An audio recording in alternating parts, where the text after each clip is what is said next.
আসসালামু আলাইকুম। সংবাদে আপনাদের সবাইকে স্বাগত জানাচ্ছি। আমি ফিরোজ তোহা। শুরুতেই সংবাদ শিরোনাম জানিয়ে দেব এই মুহূর্তে হাতে পাওয়া সর্বশেষ গুরুত্বপূর্ণ আপডেট। বাংলা সংবাদ শুরুতেই থাকছে, প্রতিবেশীর ঘরে আগুন দিলে নিজের ঘরও নিরাপদ থাকবে না সাইফুল হক। গণতন্ত্র মঞ্চের কেন্দ্রীয় সমন্বয়ক বিপ্লবী ওয়ার্কার্স পার্টির সাধারণ সম্পাদক সাইফুল হক ভারতের বিজেপি সরকার এবং শাসক গোষ্ঠীকে উদ্দেশ্য করে বলেছেন, প্রতিবেশীর ঘরে আগুন দিলে নিজের ঘরও নিরাপদ থাকবে না। প্রতিবেশী নিরাপত্তা নিশ্চিত না হলে নিজেদের নিরাপত্তাও ঝুঁকিতে পড়তে পারে। এবারে জানাবো, তারেক রহমানকে আর লন্ডনে রাখতে চায় না মির্জা ফখরুল। বিএনপির ভারপ্রাপ্ত চেয়ারম্যান তারেক রহমানের জন্য দেশের মানুষ অপেক্ষা করছেন বলে জানিয়ে দলটির মহাসচিব মির্জা ফখরুল ইসলাম আলমগীর বলেছেন, আমরা তারেক রহমানকে আর লন্ডনে রাখতে চাই না। দেশের মানুষ তার জন্য অপেক্ষা করছে, কবে তারেক রহমান আসবেন। জানাবো, ভারতের উচিত বাংলাদেশের নতুন বাস্তবতা উপলব্ধি করা। অন্তর্বর্তী সরকারের উপদেষ্টা মাহফুজ আলম বলেছেন, ভারতের উচিত বাংলাদেশের নতুন বাস্তবতা উপলব্ধি করা এবং দ্ব্যর্থহীনভাবে বাংলাদেশের জুলাই অভ্যুত্থান এবং ছাত্র জনতার গণতান্ত্রিক সংগ্রামকে স্বীকৃতি দেওয়া। এবারে থাকছে সব রাজনৈতিক দলের সঙ্গে প্রধান উপদেষ্টার বৈঠক বিকালে। জাতীয় ঐক্যের ডাক দিতে রাজনৈতিক দল এবং ধর্মীয় নেতাদের সঙ্গে আজ বৈঠকে বসবেন অন্তর্বর্তী সরকারের প্রধান উপদেষ্টা ড মোহাম্মদ ইউনূস। মঙ্গলবার বিকেলে রাজধানীর ফরেন সার্ভিস একাডেমিতে এক সংবাদ সম্মেলনে প্রধান উপদেষ্টার প্রেস সচিব শফিকুল আলম এ তথ্য নিশ্চিত করেছেন। জানিয়ে দেব, আগরতলায় দিনভর ভারতীয়দের বিক্ষোভ। চিন্ময় কৃষ্ণ দাসের মুক্তির দাবি এবং বাংলাদেশের সংখ্যালঘু নির্যাতনের প্রতিবাদে মঙ্গলবারও ভারতের ত্রিপুরা রাজ্যের রাজধানী আগরতলায় বিক্ষোভ হয়েছে। সনাতনী যুব ব্যানারে এই বিক্ষোভ হয়। এ সময় বিক্ষোভকারীরা বাংলাদেশের আখাউড়া চেকপোস্টের দিকে এগোতে চাইলে তাদের বাধা দেয় ভারতের আইনশৃঙ্খলা রক্ষাকারী বাহিনী। এবং সর্বশেষ জানাবো আন্তর্জাতিক সংবাদ। কানাডাকে যুক্তরাষ্ট্রের অঙ্গরাজ্য হয়ে যেতে বললেন ডোনাল্ড ট্রাম্প। বেফাঁস মন্তব্য করার জন্য খ্যাতি আছে নবনির্বাচিত মার্কিন প্রেসিডেন্ট ডোনাল্ড ট্রাম্পের। বিভিন্ন সময় বিভিন্ন ইস্যু নিয়ে অদ্ভুত মন্তব্য করে প্রায় থাকেন আলোচনায়। এবার তিনি তার প্রতিবেশী দেশ কানাডাকে যুক্তরাষ্ট্রের ৫১তম অঙ্গরাজ্য হয়ে যাওয়ার পরামর্শ দিয়েছেন। এর আগে ট্রাম্প কানাডার উপর ২৫% শুল্ক আরোপ করবার হুঁশিয়ারি দেন। এতক্ষণ শিরোনাম শুনছিলেন, এবার বিস্তারিত। প্রিয় দর্শক, আপনি যদি এই চ্যানেলে নতুন হয়ে থাকেন, ভিডিওটি দেখতে দেখতে চ্যানেলটি সাবস্ক্রাইব করে আমাদের সঙ্গে থাকুন। আর এই ভিডিও সম্পর্কে আপনি আপনার মূল্যবান মতামতটি কমেন্ট বক্সে জানিয়ে দিন। আর হ্যাঁ প্রিয় দর্শক, জানিয়ে দিন ভিডিওটি কোথা থেকে দেখছেন। প্রতিবেশীর ঘরে আগুন দিলে নিজের ঘরও নিরাপদ থাকবে না সাইফুল হক। গণতন্ত্র মঞ্চের কেন্দ্রীয় সমন্বয়ক বিপ্লবী ওয়ার্কার্স পার্টির সাধারণ সম্পাদক সাইফুল হক ভারতের বিজেপি সরকার এবং শাসক গোষ্ঠীকে উদ্দেশ্য করে বলেছেন, প্রতিবেশীর ঘরে আগুন দিলে নিজের ঘরও নিরাপদ থাকবে না। প্রতিবেশী নিরাপত্তা নিশ্চিত না হলে নিজেদের নিরাপত্তাও ঝুঁকিতে পড়তে পারে। তিনি ক্ষোভের সঙ্গে বলেন, শেখ হাসিনার পতনকে ভারত যে নিজের পরাজয় হিসেবে মনে করছে বিজেপি সরকার এবং উগ্রবাদীদের বাংলাদেশ বিদ্বেষী কর্মকাণ্ড তারই প্রমাণ। ভারতের বাংলাদেশ বিরোধী আগ্রাসী তৎপরতার প্রথম জবাব হচ্ছে নিজেদের মধ্যে লৌহ কঠিন জাতীয় ঐক্য গড়ে তোলা। বুধবার সকালে গাজীপুর চৌরাস্তায় অবস্থিত গণতন্ত্র মঞ্চের কার্যালয়ে অনুষ্ঠিত মত বিনিময় সভায় প্রধান অতিথির বক্তব্যে তিনি এসব কথা বলেন। এ সময় তিনি আগরতলায় বাংলাদেশের উপ হাই কমিশনে বাংলাদেশ বিরোধী উগ্র হিন্দুত্ববাদীদের ব্যাপক হামলা এবং ভাঙচুরের ঘটনায় তীব্র ক্ষোভ ও নিন্দা জানিয়ে বলেন, এসব উস্কানিমূলক সহিংসতা তৎপরতার দায় দায়িত্ব নরেন্দ্র মোদী সরকারকেই বহন করতে হবে। তারেক রহমানকে আর লন্ডনে রাখতে চায় না মির্জা ফখরুল। বিএনপির ভারপ্রাপ্ত চেয়ারম্যান তারেক রহমানের জন্য দেশের মানুষ অপেক্ষা করছে বলে জানিয়েছেন দলটির মহাসচিব মির্জা ফখরুল ইসলাম আলমগীর। আমরা তারেক রহমানকে আর লন্ডনে রাখতে চাই না। দেশের মানুষ তার জন্য অপেক্ষা করছে, কবে তারেক রহমান আসবেন। মঙ্গলবার স্থানীয় সময় সন্ধ্যা ৬টায় লন্ডনে আয়োজিত এক সমাবেশে এসব কথা বলেন তিনি।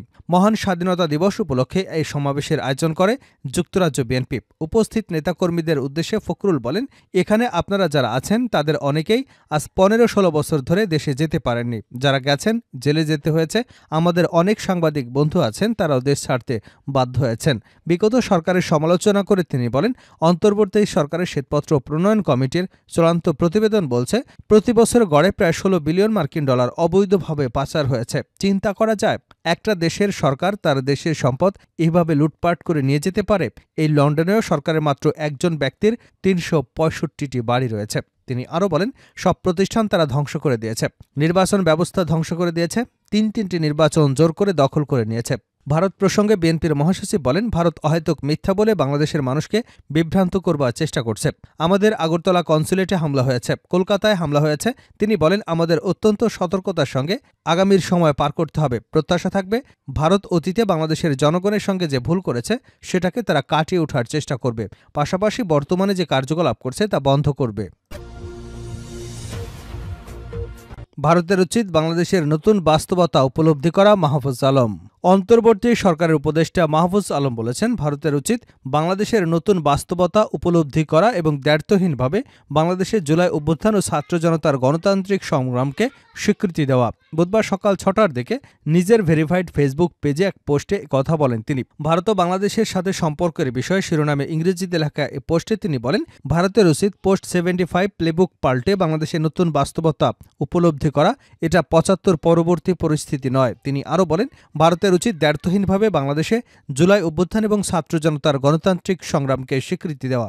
এটি দিয়েই শুরু করতে হবে। জুলাই অভ্যুত্থানকে পাশ কাটিয়ে নতুন বাংলাদেশের ভিত রচনা করা হলে তা দুই দেশের সম্পর্কের জন্য ক্ষতিকারক হবে। মাহফুজ আলম আরও বলেন, জুলাই বিপ্লব ছিল একটি গণতান্ত্রিক, প্রজন্মভিত্তিক এবং দায়িত্বশীল সংগ্রাম, আর এই সংগ্রাম চলবে দীর্ঘ সময় ধরে। বাংলাদেশি জনগণ আগের মতো নেই, তারা এখন ঐক্যবদ্ধ, মর্যাদাবান। তারা মরার আগ পর্যন্ত তাদের মর্যাদার জন্য লড়াই করবে।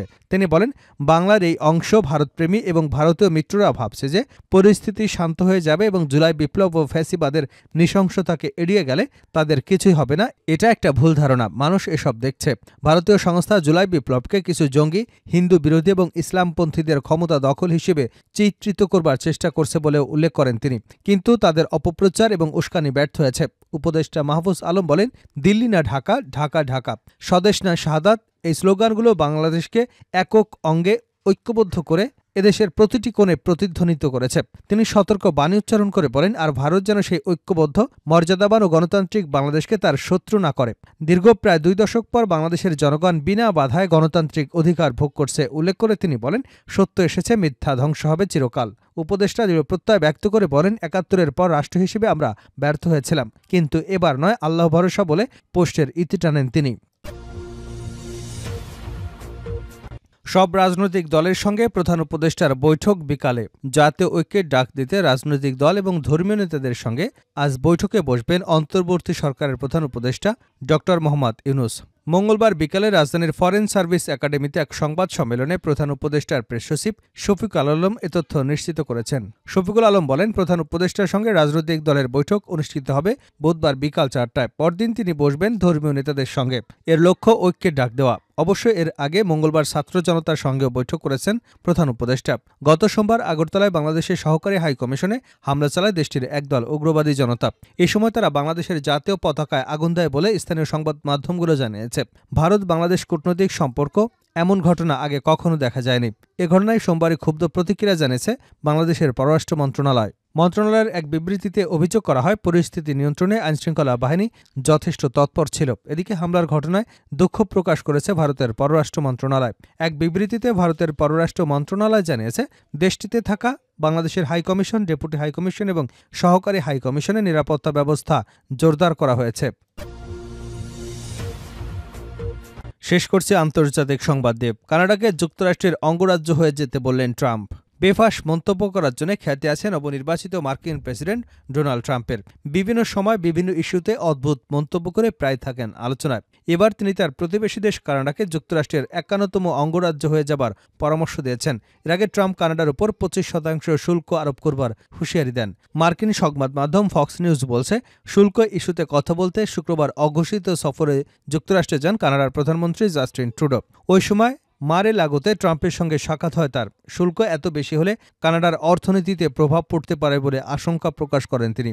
এরপরই কানাডাকে যুক্তরাষ্ট্রের অংশ হয়ে যাওয়ার পরামর্শ দেন ক্ষমতায় বসতে যাওয়া ডোনাল্ড ট্রাম্প। বাণিজ্য এবং অভিবাসন ইস্যুতে ট্রাম্পের সিদ্ধান্তে কানাডার অর্থনীতি ধ্বংস হয়ে যাবে বলার পর তিনি ট্রুডোকে বলেন, কানাডা তাহলে যুক্তরাষ্ট্রের ৫১তম অঙ্গরাজ্য হয়ে যাক। তবে এ কথায় ট্রাম্প মজার ছলে বলেছেন বলেই মনে করা হচ্ছে।